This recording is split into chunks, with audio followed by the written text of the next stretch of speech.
May I come in, sir? Yes, come in. എന്താ ബൽറാം? സാറിനറിയില്ലേ? ഓ, ഇന്നലെ നിങ്ങൾ പിടിച്ച ആ ഞൊണ്ടിക്കാൽ അയാളെ നാർക്കോട്ടിക് കൺട്രോൾ ബ്യൂറോയ്ക്ക് വിട്ടുകൊടുത്തു. അവരല്ലേ ഈ ഡ്രഗ്സ്? അതെനിക്കറിയാം. കൃഷ്ണ ജുവലേഴ്സ് മർഡർ കേസിന്റെ എൻക്വയറി എന്നിൽ നിന്നും മാറ്റി എന്തിനാണെന്നാണ് ഞാൻ ചോദിക്കുന്നത്. നിങ്ങളെ അതിന് കൊള്ളാത്തത് കൊണ്ട്. പൗരസംഘം സെക്രട്ടറി ആ സഹദേവൻ എന്ന പരാതിയെ കുറിച്ച് നിങ്ങൾ അന്വേഷിച്ചോ? ഇന്ന് വരെ ഒരു കേസെങ്കിലും ചാർജ് ചെയ്തോ? അന്വേഷിച്ചു. ചാർജ് ചെയ്യാത്തത് പരാതി കള്ളമാണെന്ന് എനിക്ക് ബോധ്യമായതുകൊണ്ടാണ്. അതിൽ പറയുന്ന പ്രധാന കുറ്റവാളി കുഞ്ഞിക്കോയ തങ്ങൾ സംഭവം നടക്കുന്നതിന് 1.5 മാസം മുമ്പ് ഹജ്ജിന് പോയിട്ട് അന്നത്തെ ആ ടണൽ അപകടത്തിൽ മരിച്ചുവെന്ന് വിവരം കിട്ടിയിട്ടുണ്ട്. മറ്റൊരാൾ വെല്ലൂർ ആശുപത്രിയിൽ ബൈപ്പാസ് സർജറി കഴിഞ്ഞ് കിടപ്പിലാണ്. സഹദേവന്റെ വ്യക്തിവൈരാഗ്യം തീർക്കാൻ അയാൾ പോലീസിന് ആയുധമാക്കുകയാണ്. നമ്മളെന്തിന് വഴി കൊടുക്കണം സാർ? ഒരു കള്ളുമാറ്റുകാരൻ നാറിയുടെ താളത്തിനൊത്ത് തുള്ളുന്ന ചണ്ടികളാണോ പോലീസുകാർ?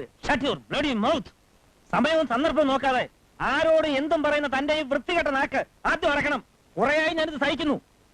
ഒരു മേലുദ്യോഗസ്ഥന്റെ നിലവിട്ട് തന്നോട് അടുത്തതും സ്വാതന്ത്ര്യം അനുവദിച്ചതും it is just because of sympathy. സർവീസിൽ എനിക്ക് താൻ അനുഭവിച്ച കഷ്ടത ഓർത്ത്. വേണ്ട സാർ, ഈ തരത്തിലാണെങ്കിൽ സാറിന്റെ സിമ്പതി എനിക്ക് വേണ്ട. എനിക്ക് വേണം. ജനങ്ങളുടെ, സർക്കാരിന്റെ. താൻ കള്ളവാറ്റുകാരനെന്ന് പുച്ഛിച്ച ആ സഹദേവന് നാട്ടിലും പാർട്ടിയിലും ഗവൺമെന്റിലുള്ള ഇൻഫ്ലുവൻസ് എത്രയാണെന്ന് അറിയോ തനിക്ക്? അയാളോട് പിണങ്ങി നാളെ ഈ കുപ്പായ ഊരി വെച്ച് വല്ല ഡിറ്റർജന്റ് ഫാക്ടറിയുടെയോ സിറാമിക് കമ്പനിയുടെയോ കാവൽപുരയിലേക്ക് പോകാൻ എനിക്ക് മനസ്സില്ല. മനസ്സിലായോ തനിക്ക്? സർ, അല്ലെങ്കിൽ കൃഷ്ണ ജുവലേഴ്സ് കൊലക്കേസ് അന്വേഷണം മാറ്റിയതിൽ താൻ എന്തിനിത്ര എക്സൈറ്റഡ് ആവുന്നു? ആ പിള്ളയുടെ മകളുമായി അടുക്കാനുള്ള അവസരം ഞാൻ മുഖാന്തരം നഷ്ടപ്പെട്ടുകൊണ്ടാണോ? Sir, you may go. Sir, എനിക്ക് യു ഗെറ്റ് ഔട്ട്.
ആരാണ് ഞാൻ? SM ഷാ. ഇന്ത്യയിൽ നിന്ന് ചാടിപ്പോയ ഒരു international criminal Syed Muhammad Shah. Sir കേട്ടിട്ടില്ലേ? ഉവ്വ്. ആദ്യമായിട്ടാണ് ഫോട്ടോ കാണുന്നത്. ആള് സുന്ദരൻ. വൃത്തികെട്ടത് അയാളുടെ പ്രവൃത്തിയാണ്. ഷാ ഗൾഫിൽ നിന്ന് ഇവിടെ എത്തിയിട്ടുണ്ട്. വിമാനം ഇറങ്ങി വരുന്ന ഫോട്ടോയാണ് സാറിനെ കാണിച്ചത്. നമ്മളൊന്ന് മനസ്സ് വെച്ചാ പുള്ളിയെ കൈയോടെ പിടിക്കും. എന്തിന്? സാറെന്താ ഒന്നും അറിയാത്ത പോലെ? സ്വർണ്ണക്കടത്തും മയക്കുമരുന്ന് ഇടപാടും അടക്കം ബോംബെയിലും ഡൽഹിയിലും നടന്ന നിരവധി കൊലക്കേസുകളിലും പ്രതിയാണ് അയാൾ. പത്രത്തിൽ വായിച്ച അറിവായിരിക്കും. ഈ ഷായിക്കെതിരായി നമ്മുടെ ജൂറിസ്ഡിക്ഷനിൽ വല്ല കേസുണ്ടോ? ആൾ പിടികിട്ടാപ്പുള്ളിയാണെന്ന് രാജ്യത്തെ ഏതെങ്കിലും ക്രൈം ഇൻവെസ്റ്റിഗേഷൻ സെന്ററിൽ നിന്ന് വല്ല നിർദ്ദേശവും കിട്ടിയിട്ടുണ്ടോ? ഇനി താൻ പറഞ്ഞ തരത്തിൽ ഷാ കുറ്റക്കാരനാണെങ്കിൽ തന്നെ വിമാനമിറങ്ങിയ അയാളുടെ പാസ്പോർട്ട് പരിശോധനയും സെക്യൂരിറ്റി ചെക്കിംഗ് കഴിഞ്ഞല്ലേ പുറത്തുവിട്ടിരിക്കുക? ഈ പരിശോധിച്ചവരൊക്കെ വിട്ടികളാണെന്നാണോ? അല്ലെങ്കിൽ കസ്റ്റംസും എക്സൈസും CBI അടക്കമുള്ള പോലീസ് വകുപ്പിലെ രഹസ്യാന്വേഷണ ഉദ്യോഗസ്ഥന്മാരും പരസ്യമായി വന്നിറങ്ങിയ ഇവനെ കുറിച്ച് അറിഞ്ഞു കാണില്ലേ? അവരെന്തുകൊണ്ട് നടപടിയെടുത്തില്ല? അത് ഷായുടെ പണത്തിന്റെ സ്വാധീനത്തിന്റെ ശക്തി ഉണ്ടാവും സർ. അത്രയ്ക്ക് ശക്തനായ ഒരുത്തനെ തനിക്ക് എന്ത് ചെയ്യാനോ കൂടൂ? സർ, ഞാനത് ചെയ്ത് കാണിക്കാം. No, you can't do anything. താൻ വെറും ഒരു CI ആണെന്ന് ഓർക്കണം. Circle inspector. ആ വൃത്തത്തിനുള്ളിൽ നിന്നാ മതി. മേലിൽ ഇത്തരം വിഡിതം പറഞ്ഞുകൊണ്ട് എന്റെ സമയം കളയാൻ വരരുത്. വയ്ക്കോ.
Sahadev. Indra did tell me about you.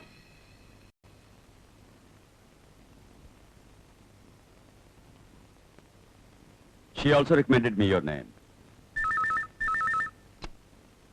Hello sir sir Sharjah call Hmm.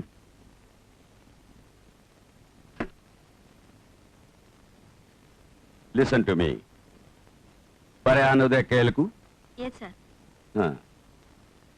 Parayanudaya Kelku. ये काम बहुत खतरनाक है, डेंजरस। हिम्मत वाला ही ये काम कर सकता है। सबसे जरूरी ये है कि वो लोग सच्चे और ईमानदार, ऑनेस्ट होने चाहिए, समझे? मसला आयो?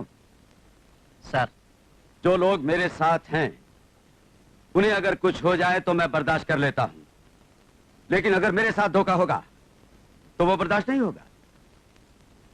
यही अंडरवर्ल्ड का लॉ है। बाकी की बातें तुम्हें इंदिरा बता देगी। मनसला आयो? Yes sir Indira? Sir. हम्म। Okay, sir.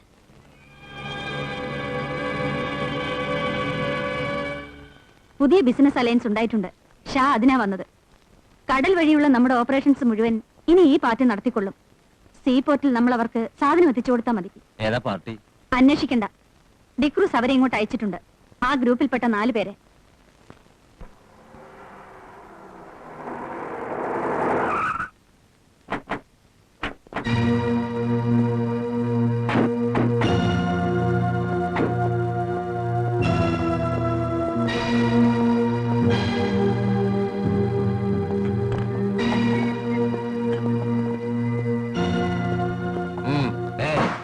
டிப்ளமாக்கு விஸ்கி சீக்கிரம் പുറത്ത് கூட ஒரு மீரம் சும்மாடி எங்களை என்ன செய்ய முடியும் உங்க போலீஸுக்கு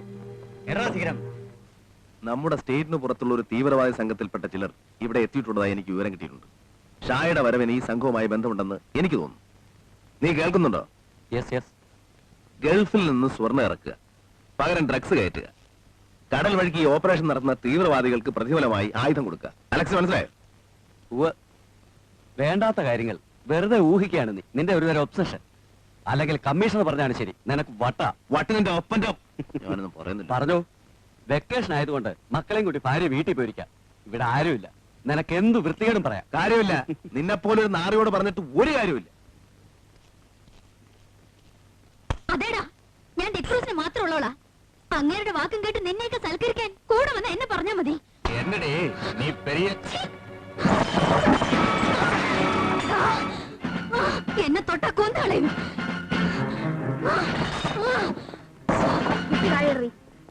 താഴെയിടാൻ ഇടടി.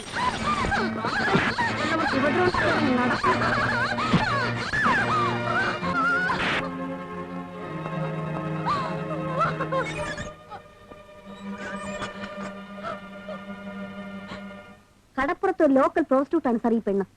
അവിടെ കഴുത്തിലും കയ്യിലും നിറയെ ആഭരണങ്ങളുണ്ട്, ഡയമണ്ട് നെക്ലസ് അടക്കം. എന്റെ സംശയം ക്വസ്റ്റ്യൻ ചെയ്തില്ലേ? എന്ത് ചോദിച്ചിട്ടോളൂ മിണ്ടുന്നില്ല. She's hard and adamant. ഇനി സാറ് ചോദിച്ചാ ചിലപ്പോ. അതിനകത്ത് വേറെ ആരെങ്കിലും ഉണ്ടോ? സർ, ആ പോക്കറ്റടിക്കാരി ദേവു. ആദ്യം അവളെ പുറത്തേക്ക് മാറ്റും. കടപ്പുറംകാരിയോട് ഞാൻ ചോദിക്കും.